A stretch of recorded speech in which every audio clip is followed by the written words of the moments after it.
오늘 우리 이스라엘 백성들이 가나안 땅을 향해서 가면서 바로 시작되는 입구 부분입니다. 자, 그럼 제일 먼저 하나님께서는 이스라엘 백성들 가운데 레위 지파, 이 레위 지파가 어떠한 일을 해야 되느냐라는 것을 말씀하고 있습니다. 자, 우리가 영적인 레위 지파다라고 말씀을 드렸는데, 특별히 영적인 레위 지파로서 우리가 하나님을 어떻게 섬겨야 될 것인가, 하나님을 어떻게 섬겨야 될 것인가, 또 주님께서 우리에게 맡겨주신 교회의 직분들을 어떻게 섬겨야 될 것인가 하는 부분에 대해서 말씀하고 있는데, 자, 먼저 첫 번째로 섬기는 이는 어떻게 섬겨야 되느냐, 겸손함으로 섬겨야 된다, 이렇게 말씀하고 있습니다. 자, 18절이죠. 너희는 고핫 족속의 지파를 레위인 중에서 끊어지게 하지 말지니, 이렇게 말씀합니다. 자, 시작부터 말씀이 레위 지파 가운데서 고핫 족속이 끊어지지 않도록 하지 말라, 끊어지지 않도록 해라 라고 말씀하고 있습니다. 하나님께서는 왜 이 고핫 자손이 끊어지는 것부터 먼저 말씀하셨느냐, 이것은 고핫 자손이 어떤 일을 먼저 해야 될 것인가, 고핫 자손이 해야 할 일이 있고 하지 말아야 할 일이 있거든요. 그 부분에 대해서 아주 중요한 말씀을 하시고 있는 겁니다. 우선 여러분, 이 고핫 자손은 주로 성소에서 어떤 일을 합니까? 지성물들, 성소 안에 있는 물건들을 지성물이라고 그래. 지극히 거룩한 물건들이다. 근데 그런 일을 다루는 그런 역할을 합니다. 그런데 이런 일을 할 때에 해야 할 일이 있고 하지 말아야 할 일이 있다라는 거예요. 그런데 하지 말아야 할 일을 한다면은 성경에 여기서 말씀합니다. 그들이 죽을지니라, 이렇게 말씀하고 있어요. 그러니까 하지 말아야 할 일을 함부로 하다가 고핫 자손이 다 죽임을 당할 수 있다라는 겁니다. 여러분, 우리가 하나님의 일을 할 때도 마찬가지죠. 우리가 해야 할 일이 있는가 하면 하지 말아야 할 일이 있는데, 우리가 함부로 하지 말아야 할 일을 하다가 하나님의 진노를 받을 수가 있다라는 겁니다. 특별히 아론과 그의 아들들이 이 성소에 있는 여러 가지 물건들을 전부 이동을 할 때는 이렇게 짐을 꾸립니다. 예를 들어서 이제 보자기에 싼다든지 그렇게 이제 묶어 놓으면 거기다가 나무를 이렇게 끼워 가지고 어깨에다가 메고 가는 일을 하는 사람들이 고핫 자손이란 말이에요. 그런데 함부로 이 안에 뭐가 들었지 하고 열어본다든지, 아니면 그 안에 있는 걸 함부로 만진다든지 이러면 어떻게 된다고요? 죽을지니라 그랬단 말이에요. 함부로 보거나 또 만지지 말아야 할 게 함부로 만지면 고핫 자손이든 어디 누구든 상관없어요. 하나님께서 진노하셔서 그들이 죽게 되는 그런 무서운 심판을 받을 수 있다라는 겁니다. 그렇죠? 그래서 특별히 이 지성물과 가까이, 하나님의 전에서 가까이 하나님을 섬기는 사람들은 조심해야 된다는 거죠. 예를 들어서 벳세메스 사람들이 있어요, 이방인들 가운데. 자, 이 사람들이 법궤를 이스라엘로부터 전쟁하면서 뺏어왔단 말이에요. 그런데 도대체 이 안에 뭐가 들었길래 이 법궤를 가지고 이스라엘 사람들이 이렇게 난리를 치냐. 그래가지고 호기심으로 그 안을 이렇게 들여다본 일이 있었단 말이죠. 보면 돼요, 안 돼요? 큰일 납니다. 이스라엘 백성들도 함부로 하면 안 되는데, 더군다나 이방 백성들이 말이죠. 모르니까 그랬겠지만은 몰라도 문제예요. 들여다봐가지고 하나님께서 진노하셔서 그들을 치셨는데 하루 사이에 5만 명 이상이 죽어나가요. 사무엘상 6장 19절에 보면 이렇게 말씀하고 있습니다. 벳셈에서 사람들이 여호와의 궤를 들여다본 까닭에 그들을 치사 5만 70명을 죽이신지라. 여호와께서 백성을 쳐서 크게 사륙하셨으므로 백성이 슬피 울었더라, 이렇게 성경 기록하고 있습니다. 그렇죠? 그러니까 우리가 하나님의 일을 할 때는 하나님께서 하지 말라라고 하신 것은 생명을 걸고 지켜야 된단 말이죠. 그런데 하나님께서 도대체 왜 그러면 지성물을 다루는 일을 하게 하면서 이렇게 하지 말아야 할 것들을 가지고 하나님이 철저하게 금하셨느냐? 하나님이 째째해서 그러시거나 인색해서 그러신 게 아니에요. 그것은 바로 이 고핫 자손들을 아끼고 그들을 사랑하시기 때문에 하나님께서 하지 말라라고 말씀하신 것이다, 이 말이죠. 예를 들어서 여러분 집에 어린아이가 있다고 생각해 보죠. 이제 겨우 돌이 지나가지고 조금씩 이제 걸어다니는 그런 정도의 아이라고 한번 생각해 보십시다. 여러분 아이들이요 차라리 누워있을 때는 괜찮아요. 왜요? 말짓을 안 하거든요. 그런데 얘네들이 돌아다니기 시작하면 이때부터가 아주 위험해집니다. 그렇죠? 펄펄 끓고 있는 그 물을 갖다가 뒤집어 엎는다든지, 그 다음에 가스불에다가 손을 넣는다든지, 시퍼런 칼을 가지고 놀다가 그냥 뭐 여기저기 또 베고 다치고 이럴 수가 얼마든지 있습니다. 애들이 걸어다닐 때가 제일 위험합니다. 그죠? 그런데 여러분이 그 아이의 부모라면 어떡하겠어요? 애가 예를 들어서 부엌에서 칼을 지금 만지려고 그런단 말이죠. 그러면 여러분이 만져봐 그러겠어요? 큰일 납니다. 애가 면도칼을 가지고 막 장난 놀라 그러면은 여러분이 정상적인 부모라면 어떡하겠어요? 만지지 마, 이거 안 돼! 해가지고 뺐죠. 그렇죠? 얼른 못 만지게 할 겁니다. 왜요? 그게 아까워서 그런 게 아니에요. 이 아이가 위험하기 때문에 그것을 막는 겁니다. 마찬가지예요. 하나님께서 우리에게 어떤 걸 하지 말라라고 말씀하시는 것은 그것은 우리를 위한 거예요. 그렇기 때문에 하지 말라라고 하는 건데 자꾸 그걸 할 때 여러분 우리가 매우 위험한 단계에 처할 수가 있다라는 겁니다. 그래서 우리가 하나님과 관계된 일을 할 때 그래서 조심해야 된다 하는 겁니다. 그렇죠? 여러분 가깝다고 함부로 해서도 안 되고요. 잘 안다고 쉽게 해서도 안 되는 것입니다. 우리가 해서는 안 될 말도 있고 해서는 안 될 행동도 교회 안에는 얼마든지 있다라는 것입니다. 특별히 여러분 아론의 두 아들 나답과 아비후라는 아들이 있었잖아요. 성전에 성소에 불을 드리는 역할을 하고 있는데 다른 불을 드렸단 말이죠. 원래 거기다가 분향단에 불을 드릴 때는 번제단에서 있던 불을 가지고 사용해야 됐어요. 그런데 다른 불을 드리다가 여호와의 단 앞에서 나오는 불에 의해서 말이죠. 그들이 죽게 됩니다. 두 사람이 즉사를 하게 됐어요. 왜요? 하나님이 명하시지 않은 다른 불을 드리다가 매우 조심해야 되는데 하나님의 말씀을 몰라서 그렇게 한 것도 아니고 알았는데 뭐 아무나 들으면 어때 뭐 이런 마음을 가지고 하다가 이런 일이 생겨지게 됐다라는 겁니다. 그렇죠? 우리가 주님을 섬길 때도 여러분이 해야 할 일이 있고 여러분이 하지 말아야 할 일이 있는데 잘 구별해서 하시기를 바랍니다. 그래서 이걸 어깨에다가 꿰서 너희는 지고 가라 그러면 지고만 가면 되는데 그 뭐가 들었나 하고 자꾸 열어보고 이러면은 안 된다라는 겁니다. 사람이 그래서 하나님과 가까이 일을 하게 되면 교만해질 수가 있어요. 왜냐하면 가까워지기 때문에 말이죠. 아니 뭐 다른 사람 못하는데 우리가 하니까라고 생각하면서 교만해질 수가 있어요.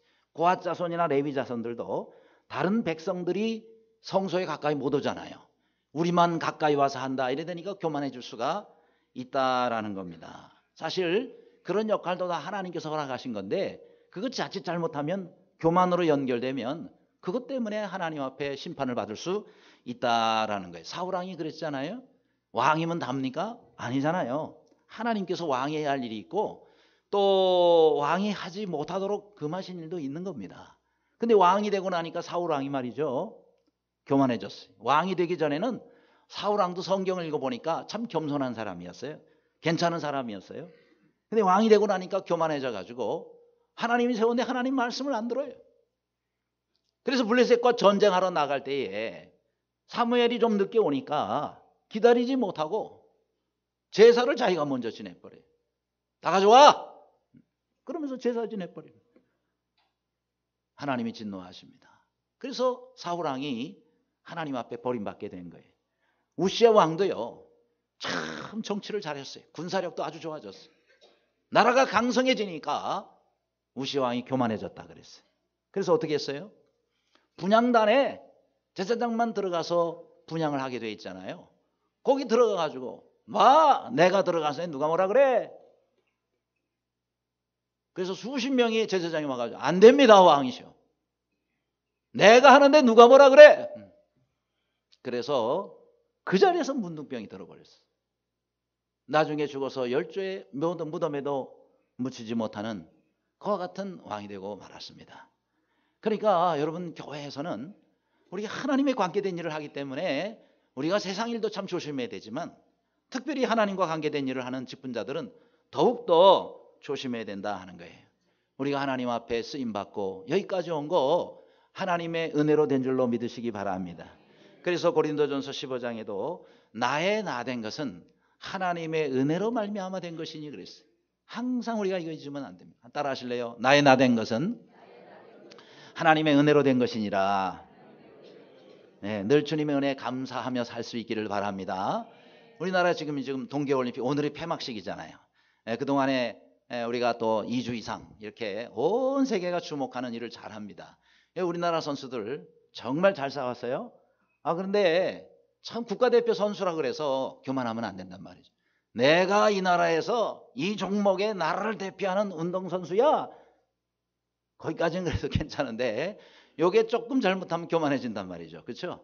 그렇게 해서 정말 많은 사람들에게 상처를 줄 수가 있습니다. 이번에 우리나라 500m 여자 스피드 스케이팅에서 그래서 은메달을 딴 선수가 있죠. 이상화 선수. 우리 두 번째 하고 이번에 3연패를 기대했는데 어쨌든 그래도 참 잘했단 말이에요. 그런데 이상화 선수보다 더 잘한 선수가 있어요. 일본의 고다이라라는 선수입니다. 그런데 이 고다이라는 선수가 올림픽 신기록을 세우고 이상화 선수 앞에 올림픽 신기록을 세우고 말이죠. 일본은 난리가 났어요. 왜냐하면 일본 여자 스피드 스케이트 역사상 금메달을 딴 선수가 지금까지 한 명도 없었습니다. 그런데 고다이라가 이제 그 가능성이 굉장히 높아진 거예요. 그러니까 일본 관중들이 말이죠. 응원하다가 막 소리 지르고 난리를 치잖아요. 근데 이 고다이라가 저 오른편에 나온 저 여자 선수인데 손을 입에다 닦아다 조용히 하라고. 지금 내 뒤에 이상화 선수가 지금 뛰려고 준비를 하고 있는데 조용히 하라고. 그러면서 조용히 시킨단 말이에요. 야, 얼마나 참 아름다운 모습입니까? 그렇죠? 자기의 라이벌인데 라이벌이 오히려 경기에 지장을 받아가지고 기록이 나쁘게 나와서 그래야 내가 이제 금메달을 확실히 딸 텐데 그런데 그거를 배려하고 자기네 나라 운동 관중들을 조용히 시키고 있단 말이죠. 그게 뭐죠?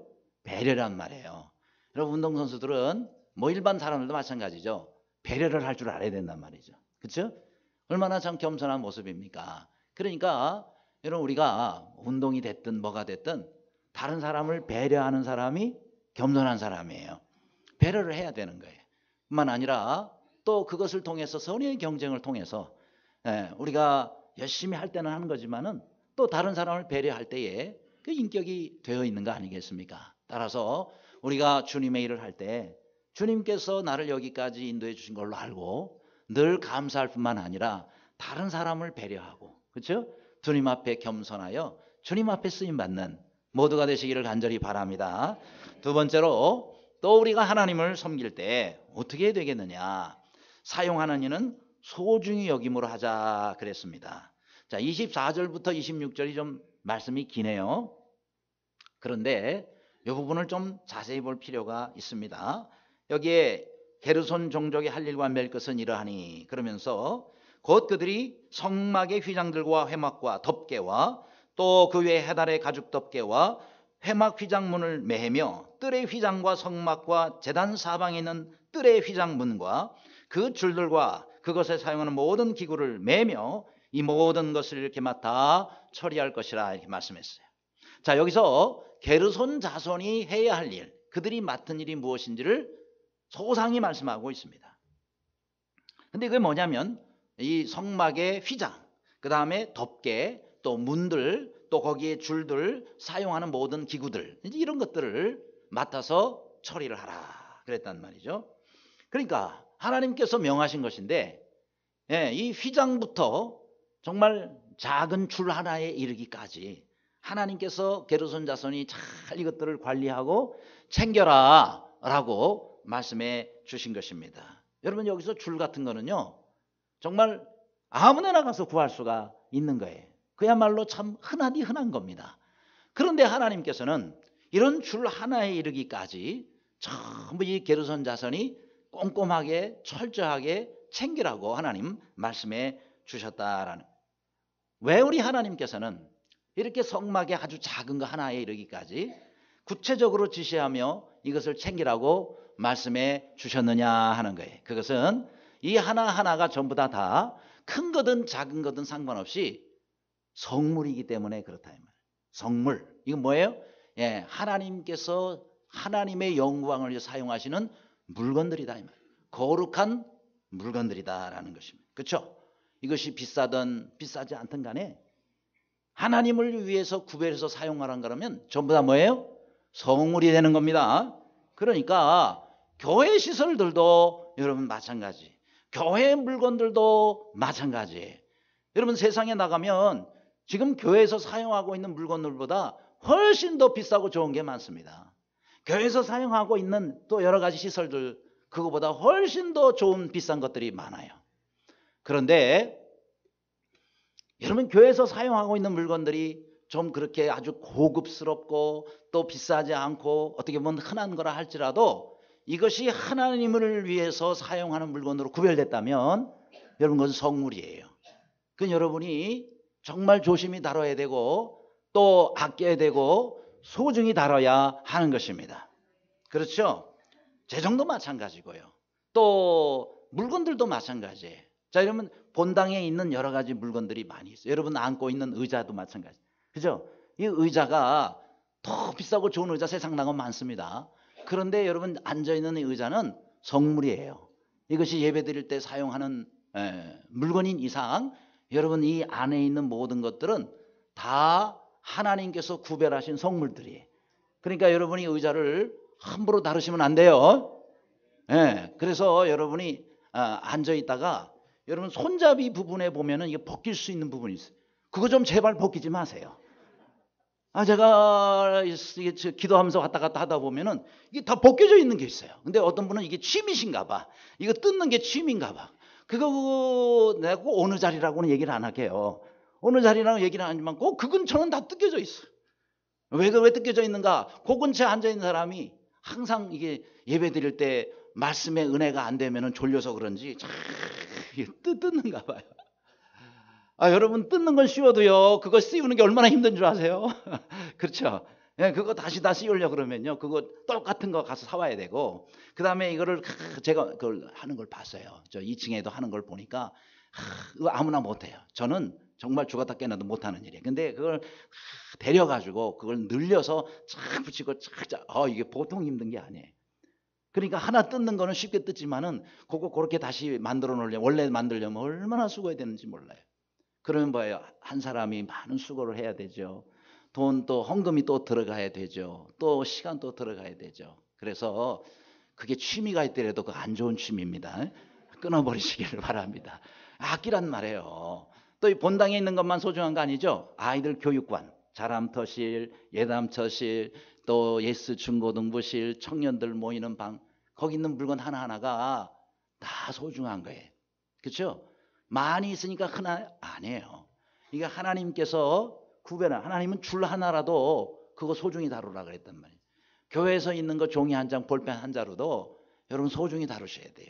왜요? 그게 하나님의 영광을 위해서 다 헌금으로 구입하는 것들이에요. 그러면 하나님 앞에 드려진 물질로 하나님 앞에 드려진 물건이란 말이죠. 그래서 우리가 절약하고 소중히 여겨야 된단 말이에요. 교회 차량도 마찬가지예요. 우리 교회는 개척할 때부터 산 파란색 봉고차가 있단 말이에요. 아무도 요즘 안 탈라 그래요, 그거를. 왜요? 존 스타렉스 놔두고 왜 그거 타요? 거기는 요즘 물건만 싣고 막 이런단 말이에요. 그렇다고 해서 말이죠. 이거 뭐 아직까지 20년 지나도록 이거 쓰고 있어. 그러고 들어갈 때 한 번 차고 나올 때 한 번 차고 이러면 안 돼요. 차서 빨리 고장냈더래야 교회에서 하나 살 거 아니야. 그렇게 해가지고 그러면 안 된단 말이죠. 여러분 차량 하나라도 야 이거 뭐 버려도 누가 주워가 이런 마음으로 생각할 때도 소중히 여기시기 바랍니다. 우리 귀하게 여겨야 돼요. 왜냐하면 다 그게 성도들의 헌금으로 기도로 산 거니까 하나님 앞에 드려진 성물이에요. 전기도 마찬가지죠. 그렇죠? 그래서 우리가 교회에 속해 있던 것들은 성물입니다. 그래서 여러분이 귀히 여기고 소중히 여기고 자녀들한테도 그렇게 가르쳐야 돼. 얘들아 이런 거 함부로 이렇게 하면 안 돼. 이거 하나님 앞에 드려진 하나님의 물건이거든. 함부로 그렇게 하면 안 돼. 우리가 물론 소모품들은 쓰고 또 어떤 것들은 또 바꿔야 되고 하지만은 그러나 그것을 우리가 쓰는 동안에는 아끼고 절약해 사용해야 된다. 그것이 주님을 사랑하는 사람의 마음이고 하나님께 복을 받는 사람들의 자세입니다. 그래서 교회 물건을 내 물건 이상으로 아껴야 되잖아요. 그렇죠? 왜요? 하나님 거니까 더 아껴야 될 거 아니겠어요? 그렇게 소중히 여기면서 주님의 일을 감당하는 여러분 되시기를 간절히 바랍니다. 세 번째로 또 우리가 하나님을 섬길 때 어떻게 해야 돼요? 다른 일에는 순종함으로 해야 된다 그랬어요. 자, 27절 말씀 다 같이 읽습니다. 시작. 게르손 자손은 그들의 모든 일 곧 멜 것과 처리할 것을 아론과 그의 아들들의 명령대로 할 것이니 너희는 그들이 멜 짐을 맡길 것이니라. 아멘. 자, 여기서 게르손 자손들이 해야 할 일, 또 그들이 메고 가야 할 것을 말씀했잖아요. 그런데 게르손 자손이 야, 너희가 이거 메고 가라. 또 너희한테 맡겼다. 그랬으니까 게르손 자손이 자기들이 메고 싶은 때 메고 가고 자기들이 치우고 싶은 곳에다 치우고 아무데나 무질서하게 지고 가면 안 된다라는 거예요. 반드시 여기에는 전제가 붙어 있습니다. 뭐예요? 이 모든 일을 아론과 그의 아들들의 명령대로 하라 그랬단 말이에요. 그렇죠? 아론과 그의 아들들의 명령대로 할 것이니 라고 이렇게 성경은 말씀하고 있습니다. 어떻게 해야 돼요?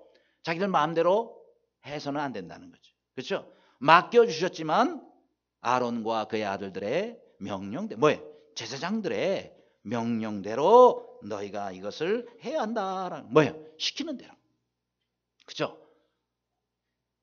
하나님께서 세우신 리더가 시키는 대로 그렇게 하라라는 거예요. 어떻게 생각하면 기분이 나쁠 수도 있어요. 아니, 나보다 새파랗게 젊은 사람이 말이죠, 나이든 나보고 뭐 이거 해라 저거 해라 시키네. 아니, 내가 알아서 지고 갈 텐데 뭐 조심해라 그러고 뭐 천천히 가라 그러고 뭐 떨어뜨리면 안 된다 그러고 이 기분 나쁜. 나 안에 네가 해 그러면 돼요? 안 되는 겁니다. 그렇죠? 어떻게 하라 그랬어요? 그 아들들의 명령대로 할 것이. 이게 하나님께서 정해놓으신 뭐예요? 질서란 말이죠. 그렇죠? 내 기분대로 해서도 안 되고 하나님의 일을 내 감정대로 해서도 안 되는 거예요. 또 내가 경험이 많다고 내 경험을 앞세워서 그걸 주장해서도 안 되는 것입니다. 내가 교회 일을 몇 년을 했는데 우리 교회 얼마 되지도 않은 전도사님 날 보고 이거 하라고 그러고 저거 하라고 그러고 왜 나한테 시켜? 뭐 이러면은 안 된다 이 말이죠. 그렇죠? 그래요. 너희는 그들이 매일 짐을 그들에게 맡길 것이니라 하겠어요. 뭐예요? 맡긴 대로 하는 거예요. 주어진 대로 하는 것이고 또 명령대로 하는 것입니다. 그래야 하나님 나라는 하나님 나라의 질서대로 이루어지는 것이다라는 겁니다. 아무쪼록 하나님께서 맡기신 대로 하시기를 간절히 바랍니다. 교회 일은 내가 하고 싶은 대로 하는 거 아니에요. 자, 여기서 또 이 맡길 것이니라라는 말씀 무슨 뜻을 가지고 있냐면 서로에게 짐을 분배해서 일하도록 하라라는 그런 뜻을 가지고 있는 단어이기도 합니다. 그러니까 짐을 분배해서 일하는 거예요. 교회 사역이 많잖아요. 그걸 어떻게 하라 그랬어요? 분배해서 나눠서 하라는 거예요. 여러분, 한 사람이 모든 일을 다 할 수가 없습니다. 예를 들어서 주방에서 수백 명의 식사가 매주마다 제공이 되잖아요. 그걸 어떻게 한두 사람이 다 합니까? 우리가 사랑방이 또 돌아가면서 하잖아요. 이렇게 분배하는 거예요. 분배하는 거예요. 이게 맡겨진 대로 하는 겁니다. 그러면 일이 어렵지 않게 진행될 수가 있는 것입니다. 근데 이 모든 일들을 감독하는 한 사람이 있어요. 그게 뭐예요? 이다말이라는 사람입니다. 28절에 그랬죠. 게르손 자손의 종족들이 회막에 살 일은 이러하며 그들의 직무는 제사장 아론의 아들 이다말이 감독할지니라 그랬어요. 하나님께서 정해놓으셨어요. 이다말 누구예요? 이 아론의 둘째 아들 아답과 아비후 장남 자남은 다른 불 들이다가 죽었어요. 하나님의 심판받아서 죽었어요. 그 다음에 이제 엘르아살이고 그 다음이 이다말이에요. 이게 엘르아살이 맡을 일이 있고 이다말이 해야 될 일이 있는 것이죠. 그렇죠? 그러면 왜 이다말이 했어요? 왜 그 사람에게 일을 다 감독하라고 시켜요? 이거는 하나님이 시키신 거예요. 하나님이 정해놓으신 거예요. 그러니까 여러분이 마음에 들지 않아도 하나님이 정해놓으셨으면 따르시기를 바랍니다. 그게 우리가 해야 할 자세다라는 것입니다. 우리 하나님은 질서의 하나님이세요. 한번 따라 하실래요? 하나님은 질서의 하나님이십니다. 여러분, 질서가 잘 지켜질 때 교회가 은혜가 있는 거예요. 교회가 질서가 질서일 때 교회가 화평케 되어지는 것입니다. 그렇죠? 여러분, 교회는 그리스도의 몸이라 그랬어요. 그리스도의 몸은요, 우리 사람의 몸도 마찬가지잖아요. 우리 몸이요. 과학자들의 그런 그 분석에 의하면 너무너무 질서 있게 진행되는 거예요. 그렇죠? 몸의 이 세포 하나하나가 전부 질서 있게 이렇게 되어지는 거예요. 이번에 보니까 우리 몸의 이 암세포가요. 하루에 5천 개씩 생긴다네요. 하루에 5천 개. 별로 놀라지도 않으시는가 합니다. 하루에 5천 개씩의 암세포가 매일매일 생긴대요. 똑같이. 그러니까 이 암세포 잘 다루시기를 바랍니다. 그렇지 않으면은 우리도 얼마든지 암 환자가 될 수가 있는 겁니다.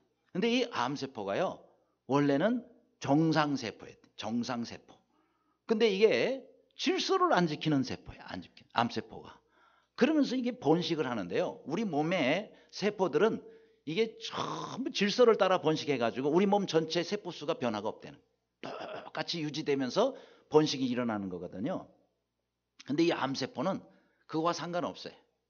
자기 멋대로 번식하는 거예요. 얼마나 빨리 번식을 하는지 무려 기하급수적으로. 그러니까 2배, 4배, 8배, 32배, 뭐 64배 이런 식으로 기하급수적으로 몸의 질서를 따르지 않고 번식을 해나가는 거예요. 그러니까 무서운 세포들이죠. 그래서 결국은 몸을 죽이는 역할을 하는 것인데, 자, 근데 이 암세포의 특징을 과학자들이 이렇게 정의를 했다고요. 암세포의 특징이 뭔지 아세요? 한마디로 제멋대로 세포래요. 제멋대로. 그러니까 제멋대로 하고 싶은 대로 하는 거예요. 몸이 뭐라고 말해도 질서를 따르. 그러니까 암세포죠. 그렇죠? 그런데 참 재밌는 거는 항암 인자가 들어오잖아요. 약에 의해서 들어온다든지 무슨 음식에 의해서 좋은 성분이 항암 인자들이 있잖아요. 그래서 그런 것이 몸에 들어와 가지고 이 암세포의 역사를 하면은요. 이 항암 인자로 인해 가지고 암세포가 정상세포로 바뀔 수 있대네요. 저 암세포들이 정상세포로 바뀔 수가 있대요. 이 항암 인자 때문에. 그래서 그 항암 인자를 가만히 생각해 보니까 이게 영적으로 굉장히 우리에게 주는 교훈이 있어요. 여러분 교회에도 암세포 역할을 하는 사람이 있을 수가 있는데 이 항암 인자가 주어지면은 정상세포로 바꿔질 수 있습니다.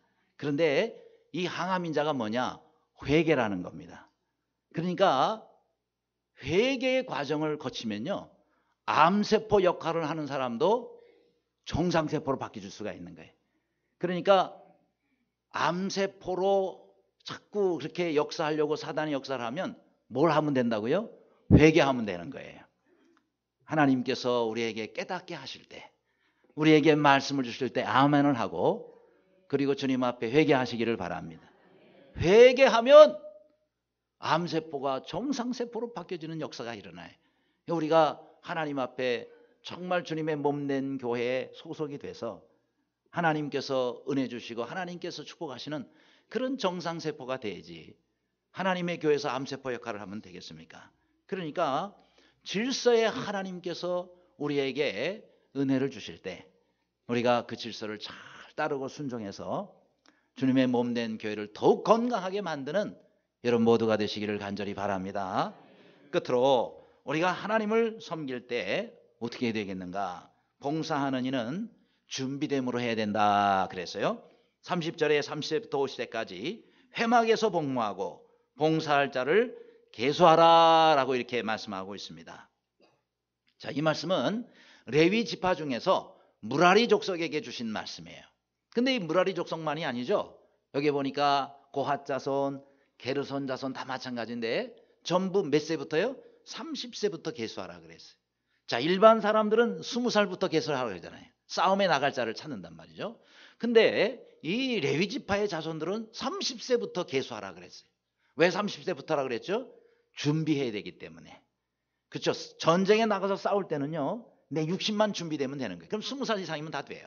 그러나 하나님의 일을 하고 영적인 일을 하기 위해서는 우리가 더 준비를 해야 돼요. 그래서 30세 이상부터 계수가 되는 거예요. 마찬가지입니다. 우리가 하나님의 일을 하려면 잘 준비돼서 해야 됩니다. 그래서 그냥 교회 왔다고 그냥 일을 할 수 있는 게 아니에요. 또 우리가 사회에서 어떤 직분을 가졌다고 교회 와서 아무 일을 할 수 있는 게 아니에요.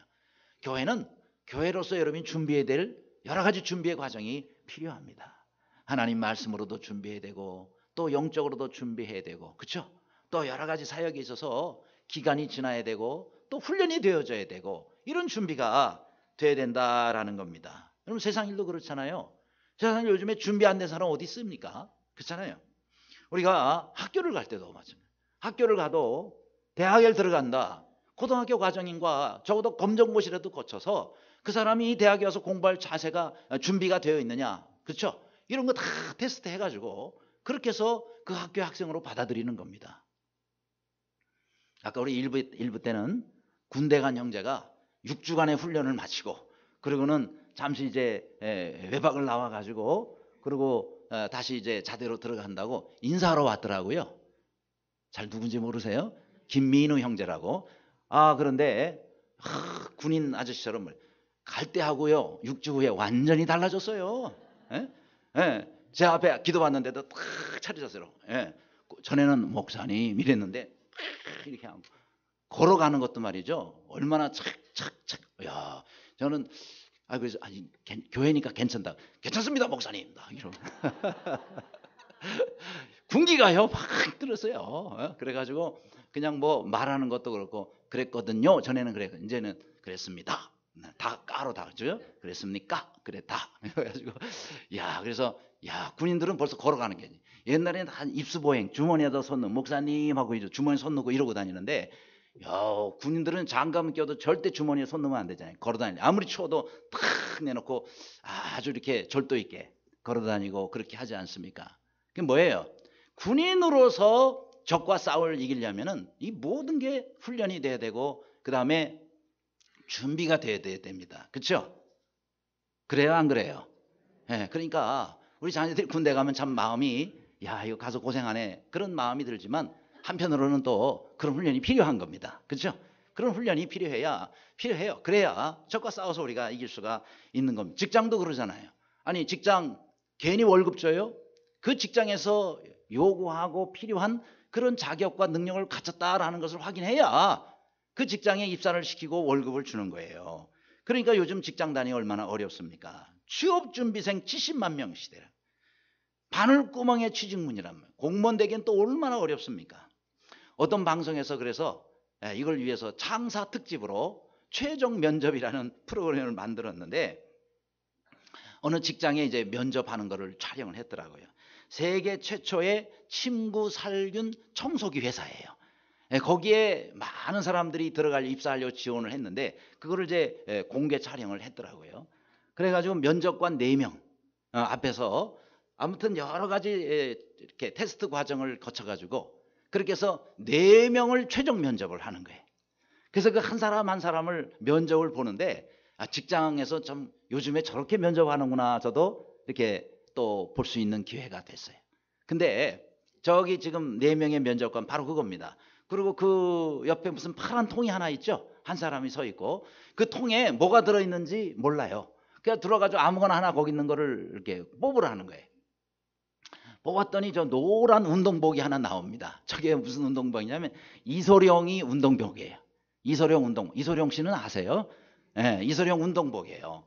그래 그걸 가지고 우리한테 한번 가격을 잘 붙여가지고 팔아봐라 그러는 거예요. 면접한 온 사람에게 그러니 이거 이소룡 이런 거는 참 드문 건데 그거를 가지고는 그 자리에서 1, 2분 내에 아무튼 저 면접관이 저거 비싸더라도 사야 되겠네 이런 마음이 들게끔 한번 너 세일즈를 해야 되는 이렇게 또 직원으로 들어오려고 그러니까 한번 이거를 네가 한번 네 수단과 방법을 다 동원해 가지고 팔아봐라. 그러니 말이죠. 이거 언제 저런 걸 장사를 해봤어야죠. 그런데 아무튼 순발력을 이용해 가지고 그렇게 해서 이소룡 운동복으로 말씀드릴 것 같으면서 팔아야 되는 거예요. 그죠? 또 2번째 사람이 들어오는데 거기 있는 걸 한번 꺼내봐라 그랬더니 꺼내보니까 요즘 쓰지도 않는 카세트 녹음기 있죠? 그 잘 모르세요? 옛날에 요만한 테이프 있었잖아요. 요즘은 다 CD로 쓰지만 USB로 쓰지만 옛날에는 우리 카세트 영어 공부 한참 할 때 카세트 테이프 있는 거 그거 플레이어예요. 그거를 갖다 놓고 우리한테 한번 이거를 사지 않고는 못 견디게끔 팔아봐라 그러는 거예요. 요즘은 아무도 안 쓰는데 그걸 우리한테 팔아보라는 거예요. 그러니 얼마나 이거 좀 많이 연구를 해야 되겠습니까? 그렇게 해가지고 한 사람 한 사람을 테스트를 하더라고요. 그러니 참 요즘에 직장 들어가기가 얼마나 어렵습니까? 근데 뭐예요? 그만큼 그런 부분에 준비가 되어 있어야, 그래야 직장에서 그 회사에서 요구하는 그런 직원이 될 수가 있다라는 겁니다. 여러분, 우리가 영광만 좋아하고 그 영광을 얻기 위해서 거쳐야 하는 여러 과정들이나 준비를 우리가 무시한다 그러면 여러분, 그 영광은 절대 우리에게 오지 않는다라는 겁니다. 하나님 나라의 일을 위해서도 마찬가지입니다. 여러분, 모세가 하나님 앞에 쓰임 받을 때 40년 동안 이스라엘을 위해서 하나님께 쓰임 받기 위해서 하나님께서는 모세를 80년을 준비시켰습니다. 40년은 애굽 궁궐에서, 40년은 광야에서, 그렇게 하나님께서는 안팎으로 모세를 준비시키셔서, 그래서 하나님께서 사용하시지 않습니까? 요셉도 17살 때 노예로 잡혀가가지고 그 노예로 13년 동안을 모진 고생을 하면서 감옥 생활을 하면서 총리로 나가지 않습니까? 그렇죠? 그러니까 우리가 하나님 앞에 쓰임 받으려면 준비해야 됩니다. 하나님 앞에서 준비돼야 되는 거예요. 다윗도 30세의 왕으로 나서기 전까지 많은 모진 고난의 세월을 거치게 됩니다. 이번에 우리 올림픽을 보면서 야, 정말 동메달 하나 따기가 얼마나 어렵고 은메달 하나 따기는 얼마나 어렵고 금메달은 뭐 말할 것도 없고, 그렇죠? 그 메달 하나 따기 위해서 얼마나 많은 그런 고생과 준비와 수고를 합니까? 여러분, 이번에 우리 썰매 종목에서 최초로 금메달을 딴 윤성빈 선수, 그렇죠? 스켈레톤의 저 윤성빈 선수, 야, 이 평창 올림픽만을 생각하면서 그냥 5년 동안만요. 5년 동안 얼마나 집중해서 그렇게 준비를 합니까? 그렇게 준비를 해도 대부분 안 되는데 참 저 선수는 특별해요. 그래서 이번에 그 평창 그 코스만요, 무려 400번 이상을 훈련을 했다 그러잖아요. 그 코스에서. 그만큼 준비를 철저하게 한 겁니다. 그렇게 준비를 해도 어려운 것이 그것이 운동 아니겠습니까? 여러분, 우리가 하나님의 일을 하는데 우리도 주님 앞에 준비가 돼야 됩니다. 은혜로 준비가 되고 또 말씀으로 준비가 되고 또 성품으로 준비가 돼가지고 우리가 주님 앞에 서야 우리가 주님 앞에 쓰임받을 때에 은혜롭게 쓰임받지 않겠습니까?